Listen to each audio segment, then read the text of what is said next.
Europe 1, il est 7h20. Vous recevez maintenant Patrick Cohen, le porte-parole du Parti communiste. Bonjour Olivier d'Artigol. Bonjour Patrick Cohen. Il y aura donc un meeting unitaire ce soir à Paris à l'appel de 9 organisations de gauche avec à la tribune, entre autres, Pierre Laurent, Benoît Hamon, Olivier Besancenot. À la veille du 1er mai, la gauche est en train de refaire son unité. Oui, c'est important. Je pense que le chemin de l'unité est véritablement le chemin à suivre dans la prochaine période. Elle se construit. On a cette date ce soir, place de la République. Il y a les défilés demain du 1er mai. Et il y a beaucoup de dates inscrites sur les mois de mai-juin qui peuvent permettre de faire évoluer positivement le rapport de force face à la politique de Macron qui est contestée partout dans le pays, tant sur son caractère injuste que sur sa brutalité. Sur quelle base vous vous retrouvez tous ensemble? C'était compliqué jusqu'à présent avec la France Insoumise. Bon, Jean-Luc Mélenchon ne sera pas là. Il y aura Clémentine Autain, c'est ça, représentée parmi les députés oui. France Insoumise, place de la République à Paris. Vous avez noté un changement de stratégie de la part des Insoumis là-dessus?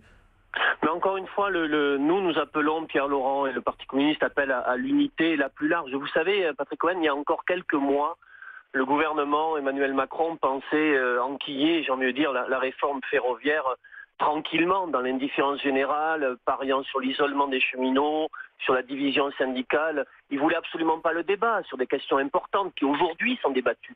La dette de la SNCF, l'avenir des petites lignes. Donc oui, l'unité progresse. Nous, on le constate à l'échelle des territoires. Le Parti communiste a pris l'initiative, par exemple, de chaînes humaines pour mettre sous protection citoyenne des services publics, des entreprises où l'emploi est menacé.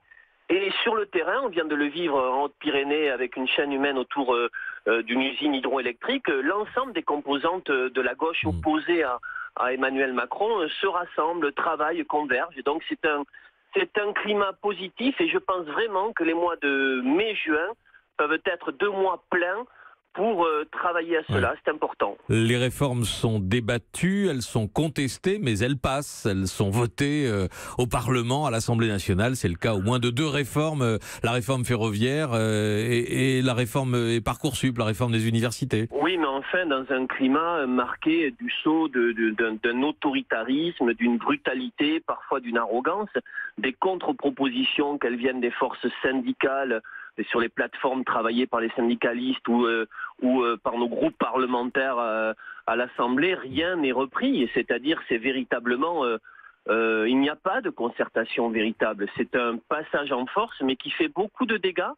Parce que dans le pays, il y a eu au début du macronisme un peu d'attente, laissons-lui sa chance, puis du scepticisme, du doute.